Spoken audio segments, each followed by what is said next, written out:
अच्छा, जब बात तनाज़ात की हो रही है, मसले की हो रही है, डिफरेंसेस की हो रही है, तो ज़रा बॉर्डर इश्यूज़ भी देख लेते हैं अफ़गानिस्तान के साथ जो हमारे मामला चले, जिसमें हमारे नुमाइंदा वहाँ मौजूद थे। तो अटैक पाकिस्तान की तरफ से किया गया, उनकी तरफ से भी जवाब आया, लेकिन उसको पसपा कर दिया गया अफ़गानिस्तान की तरफ से जो जवाब दिया गया। मीनवाइल हमारे DGISI ताजिकिस्तान पहुँचे हुए हैं और वहाँ के ऑफिशियल से उन्होंने मुलाकात की है। ये दौरा किस तनाजुर में किया गया? इसे तालिबान को धमकी समझा जा रहा है? सही समझा जा रहा है। उसकी वजह यह है कि तालिबान आपकी कोई बात सुनने के लिए तैयार नहीं। अब 1.5 साल हो गया आप उनको समझा रहे हैं कि ये जो पाकिस्तानी तालिबान आपके यहाँ आपने बैठाए हुए हैं ये हमें नुकसान पहुँचा रहे हैं, हम कब तक ये बर्दाश्त करेंगे। और अभी रिसेंट टाइम्स में तो बहुत ज़्यादा नुकसान होना शुरू हो गया। इसके साथ आपके तल्लुकात चाइना के साथ ख़राब हो रहे हैं और चाइना आपके लिए बड़ा क्रिटिकल पार्टनर है और ऊपर से आपके शहीद हो रहे हैं जवान। तो ये कोई छोटी बात तो नहीं है। उनको बड़ा समझाया कि देखिए आप डोंट पुश अस, वो नहीं बात मानते। अच्छा, अब वो क्यों नहीं बात मानते, पहला सवाल। दूसरा ये कि अब हम क्या करने जा रहे हैं। वो इसलिए नहीं मानते कि वो समझते हैं कि अगर TTP को उन्होंने तालिबान ने रोका तो TTP जो है वो इस्लामिक IS जो है उसके साथ ना दाइश के साथ ना मिल जाए, क्योंकि वो एक्सट्रीमिस्ट हैं, हार्डलाइनर्स हैं। दाइश जो है वो तालिबान के ख़िलाफ़ है, अफ़गान तालिबान के ख़िलाफ़ है। वो तो वहाँ अंदर पावर स्ट्रगल चल रही है। 2 किस्म के ग्रुप्स हैं अफ़गानिस्तान के अंदर जो इस वक्त तालिबान हुकूमत के ख़िलाफ़ खड़े हैं। एक है नेशनल रेजिस्टेंस फ्रंट जो कि नॉर्थ में है, वो तारीख़ी तौर पे वो पश्तून एलिमेंट्स के ख़िलाफ़ है, ताजिक और उज़्बेक्स। वहाँ आपको याद होगा पुराने ज़माने में रशीद दोस्तम भी एक लीडर था और भी लीडर्स थे, ठीक है। और फिर अहमद शाह मसूद का ग्रुप भी है एक्सेट्रा, मगर वो इस वक्त तितर बितर हुए हैं। अच्छा, अब एक तरफ, दूसरी तरफ ये है कि तालिबान के अंदर देयर इज़ अ प्रॉब्लम। एक कंधारी ग्रुप है जो कि लीडरशिप है यहाँ की, और दूसरा है आपको पता ही है हकानी ग्रुप, जो काबुल वाले जो है, तो वो भी एक इश्यूज चल रहे हैं आपस के अंदर उनकी लीडरशिप के अंदर।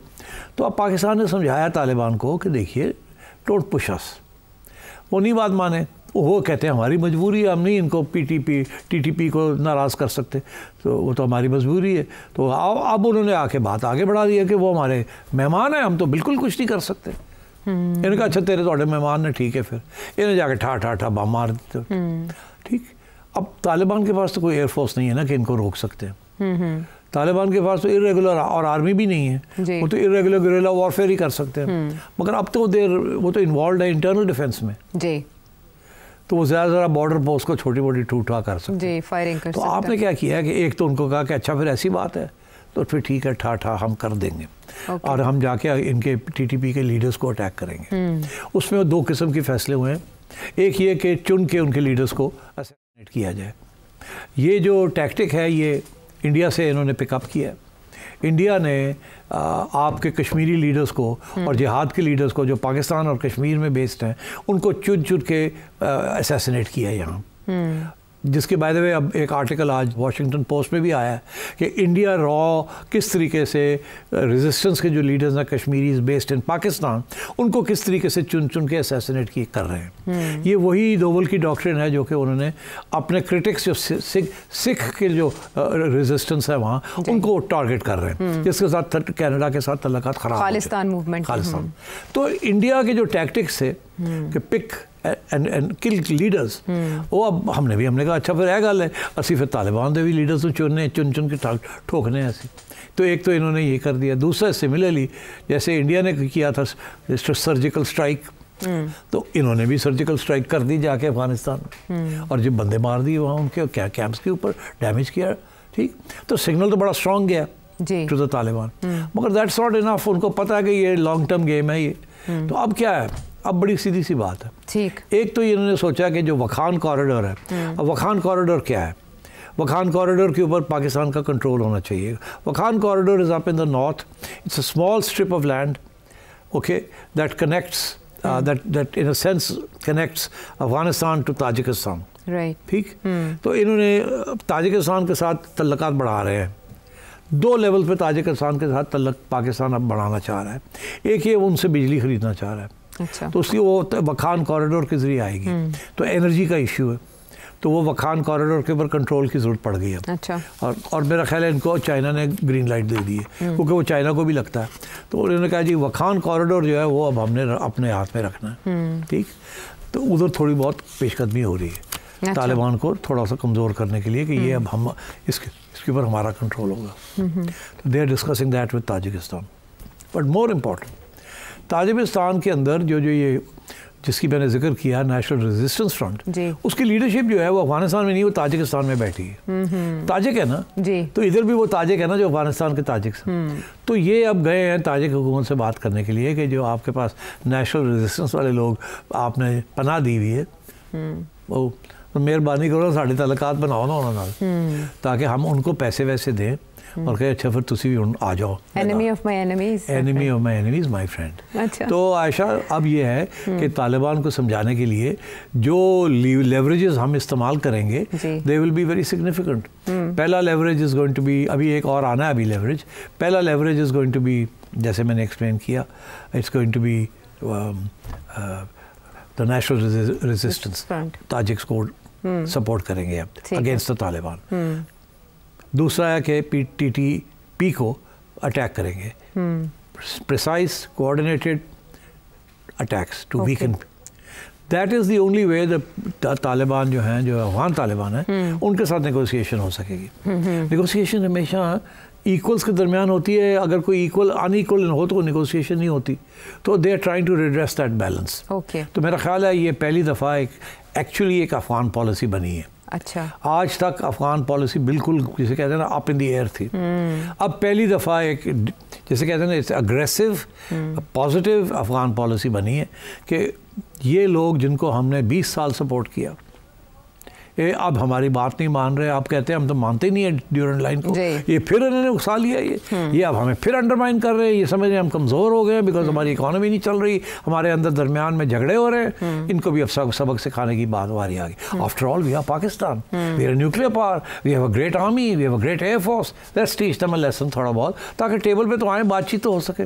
साथ साथ इनके अंदर जो डिविजन है उनको थोड़ा सा हम भी दाना देना इस्तेमाल करें। हाँ, तो there is a division between the Kandharis and the Kabulis, उसको भी थोड़ा सा करें। अभी जब सादिक साहब गए हैं तो काबुल वालों से बात हो रही थी ना, कंधार वालों से नहीं हो रही थी, एंड सो ऑन। तो एक तरफ ये दूसरी ताजिक्स को, और अहमद शाह मसूद वो भी बैठा हुआ है ताजिकिस्तान, उसका बेटा जो है, तो जो सारे तो इनको सलाम दुआ लेने गए हैं पाकिस्तान के करीब। आपका ख्याल है इसीलिए तो फॉरेन मिनिस्टर नहीं गया, कौन गया? DGI गया।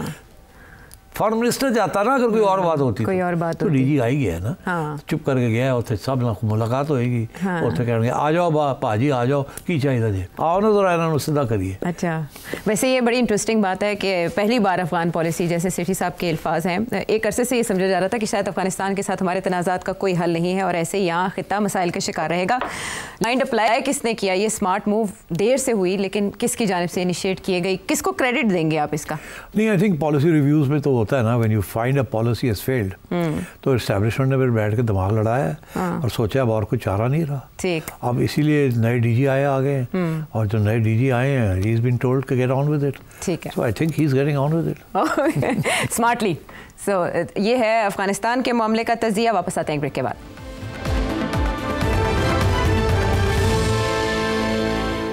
शो में साथ देने का शुक्रिया सिटी साहब। इतने उम्दा सवाल हैं और इतने टेक्निकल हैं, कहाँ तक सुनोगे, कहाँ तक सुनाऊं, चूज़ करना बड़ा मुश्किल हो जाता है। तो ऑस्ट्रेलिया से ज़रा आदिल अहमद साहब का एक दिलचस्प सवाल शामिल करेंगे। जी, इमरान खान साहब की जो पॉपुलैरिटी है बहुत ज़्यादा है, बहुत इस टाइम पीक पे है। बेनज़ीर भुट्टो का आपने जिक्र किया, जुल्फ़िकार अली भुट्टो साहब की जब शहादत हुई थी तो हम तो उस टाइम पैदा नहीं हुए थे, तो उनकी पॉपुलैरिटी के बारे में सुना है कि बहुत ज़्यादा पॉपुलर थे। तो उनको जिस तरह फांसी हुई, उनकी कोई रिएक्शन उस टाइम नहीं हुआ था जैसे खान साहब को पकड़ा गया, एक 9 मई हुआ, एक लोग निकले बाहर और एक ठीक ठाक किस्म का की अफरा तफरी फैली पूरे मुल्क में। अपने एक्सपीरियंस से कुछ बता सकें अगर, कि उस टाइम पे क्या हालात थे मुल्क के और अवाम का क्या रद्द-ए-अमल था उनकी शहादत के बाद? So just wanted to make an comparison between the popularities. जी, थैंक यू। देखिए, भुट्टो साहब बिल्कुल पॉपुलर थे, इसमें कोई शक नहीं है। और मगर जब मार्शल लॉ लग गया, तो मार्शल लॉ जब लगता है ना, तो उस वक़्त एक खौफ की लहर चलती है। उस वक़्त पीपल्स पार्टी की तरफ से एहतजाज हुआ, मगर जो अपोजिशन थी उस वक़्त की, लेड बाय द जमात इस्लामी, वो काउंटर उन्होंने बहुत किया उसको। जहाँ जहाँ पीपल्स पार्टी के वर्कर्स निकले, वहाँ they had to face opposition from उस वक़्त की opposition, led by the Jamaat Islami, Muslim League and others. तो एक तो ये था कि there was on the streets there was opposition. इस दफ़ा ऐसी कोई चीज़ नहीं थी।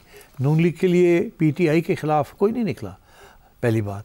दूसरी बात ये थी कि मार्शल लॉ का वक्त था, इस वक्त मार्शल लॉ का वक्त नहीं था। तीसरी चीज़ और बड़ी अहम है ये बात कि यहाँ गुस्सा जो था वो इस्टेब्लिशमेंट पे था, बिकॉज आम आदमी का ये ख्याल था कि इस्टेब्लिशमेंट ने बिट्रे किया है खान साहब को।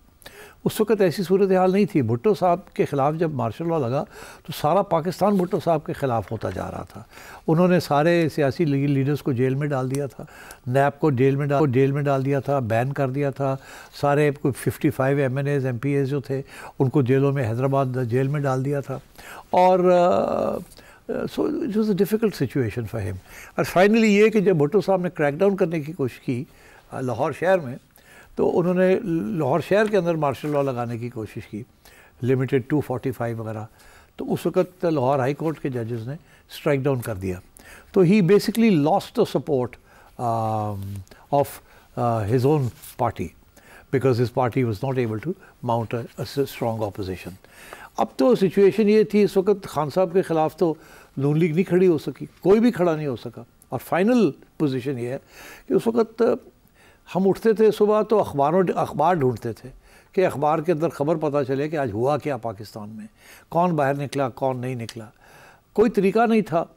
टेलीफोन्स भी जो थे वो कोई मोबाइल फ़ोन्स तो थे नहीं उस ज़माने में, वही थे।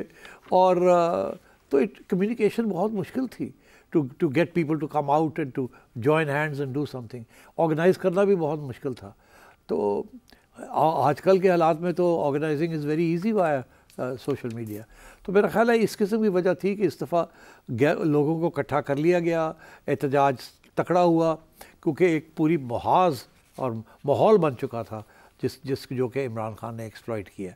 और उस वक्त भुट्टो साहब के लिए ऐसा माहौल की पैदाइश ही नहीं थी। कुछ ना कोई सोशल मीडिया था, ना कोई सोशल मीडिया टीम थी, ना कोई अपनी पार्टी थी जो लड़ सकती थी। और उस वक़्त की जो जमात इस्लामी थी, जो कि PNA का जो movement, Jamaat Islami was a very militant force. सारे स्टूडेंट ऑर्गेनाइजेशंस यूनिवर्सिटीज़ के अंदर जमात के कंट्रोल में थी। And they had very militant cadres. और वो जो सारा मूवमेंट था it was led by the Jamaat Islami. तो मैं ये समझता हूँ आज वो सिचुएशन नहीं है।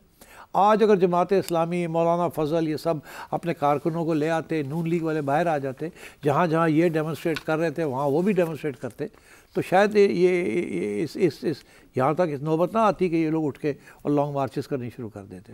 तो I think they were these differences. ठीक है, अब अगला सवाल फजल हादी साहब का शांगला से। जैसा कि पिछले प्रोग्राम में सिटी साहब ने ये पेशनगोई की थी कि इसराइल का जो नेक्स्ट टारगेट है वो ईरान की न्यूक्लियर वेपन्स है और फिर उसके बाद पाकिस्तान की भी बारी है। अब सवाल यहाँ पे ये बनता है कि अगर खुदा न खास्ता पाकिस्तान और इसराइल के दरमियान जंग चढ़ जाती है तो ऐसी सूरत में तो वर्ल्ड बैंक, IMF और अमेरिका ये सारे तो इसराइल की कंट्रोल में, तो फिर पाकिस्तान को तो वहाँ से लोन भी नहीं मिलेगा और अमेरिका की तरफ से आज जो मिलिट्री एड हमें मिलती है वो भी बंद कर दी जाएगी। तो ऐसी सूरत में फिर पाकिस्तान की माशी हालत कैसी होगी? क्या रशिया और चाइना हमें लोन देंगे या नहीं? रशिया और चाइना की क्या पॉलिसी होगी? क्या वो इस जंग का हिस्सा बनेंगे, वो हमारा साथ देंगे वो या नहीं? जी भाई साहब, ऐसे है कि पाकिस्तान और इसराइल की जंग नहीं होगी, नहीं हो सकती है। उसकी वजह यह है कि एक वो उधर है और एक इधर है और आपस बराह रास्त इनका कोई ताल्लुक भी नहीं है। याद होता ना कि ये इसराइल इंडिया की जगह पे होता और हमारे ऊपर हमला करता, तो ऐसी कोई चीज़ नहीं है। ना ही ये तवक्को करें कि इसराइल से कोई जहाज़ उड़ के आएंगे और आपके न्यूक्लियर इंस्टॉलेशंस को अटैक करेंगे, ऐसी सूरत हाल नहीं होनी। जब मैं कहता हूँ कि इसराइल टारगेट करेगा पाकिस्तान को, तो मेरा मतलब ये है कि Israel and America and the western powers target आपके न्यूक्लियर प्रोग्राम को करेंगे, आपके मुल्क को नहीं करेंगे। वो सिर्फ ये चाहते हैं, और मैंने बहुत दफ़ा ये कहा है कि वो नहीं चाहते कि किसी मुसलमान ममालिक के पास न्यूक्लियर वेपन्स हों। और वो दो किस्म के तरीके से आपके ऊपर दबाव डालेंगे और प्रेशराइज़ करेंगे कि आपका न्यूक्लियर प्रोग्राम जो है उसके दांत निकाल दिए जाएं, क्योंकि वो आपके अटैक तो कर नहीं सकते, तो दांत ही निकालने हैं आपके।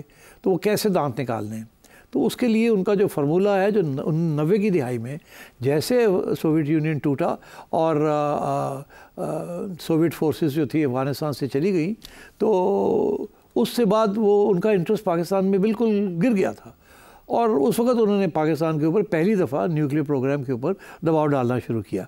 उनके एक एम्बेसडर थे, बार्थोलोम्यू साहब उनका नाम था, वो 2 दफ़ा पाकिस्तान में आए, 92 में भी और मेरा ख्याल 94 में भी। और उस वक्त आके उन्होंने ये कहा, और उस वक्त के जो अमेरिकन एम्बेसडर थे पाकिस्तान में, वो जो थे उन्होंने भी ये, जब वो जा रहे थे वापस सितंबर 1989 में, तो वो जाने से पहले ये कह के गए कि अब पाकिस्तान की हमें ज़रूरत नहीं है और अब आप मेहरबानी करके अपना न्यूक्लियर प्रोग्राम का 3 फेज़ तरीके के साथ उसके दांत निकालने पड़ेंगे। एक ये कि पहले जो है आप फर्दर डेवलपमेंट फिसाइल मटेरियल की बंद कर दें, जिसे कहते थे फ्रीज़ योर प्रोग्राम। जब आपने प्रोडक्शन ऑफ फिसाइल मटेरियल बंद कर दी, इसका मतलब है जितने आपने यूरेनियम बना लिया था उसके आगे आप नहीं बढ़ेंगे।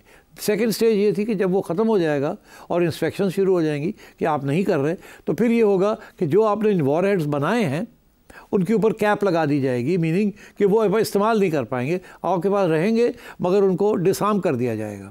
और तीसरी स्टेज होगी कि वो जो रहेंगे भी, डिसआर्म भी होंगे, उनको ख़त्म करना पड़ेगा। जैसे फॉर एग्जांपल यूक्रेन के अंदर जब सोवियत यूनियन टूटा तो सबसे बड़े न्यूक्लियर आर्सेनल सोवियत यूनियन का यूक्रेन में था, और वो यूक्रेन में फिर वो सारा जो है उसको पहले उसके साथ भी यही किया कि पहले फ्रीज़ किया, फिर कैप किया, फिर रोल बैक किया। उन्होंने पाकिस्तान के लिए भी यही एक तरीका इख्तियार किया है। तो मेरा ख्याल है वो जो आपने ख़ुद ही बता दिया कि उनके पास कितने लेवरेजेस हैं कि वो आपके ऊपर प्रेशर डाल सकते हैं। एक लेवरेज आप भूल गए, आपने IMF, वर्ल्ड बैंक, ये डेट्स जो हैं ये सारे कुछ किया, आप भूल गए कि वो एक और भी तरीका है जिसके ज़रिए आपके ऊपर वो प्रेशर डालेंगे, और वो प्रेशर टैक्टिक्स आएंगे आपको मुस्लिम ममालिक से। इन ममालिक से आपके ऊपर प्रेशर आएगा कि अब आप छोड़ दें इसराइल की अपोजिशन करना, हम भी डिप्लोमेटिक रिलेशंस कर रहे हैं, आप भी कर लें।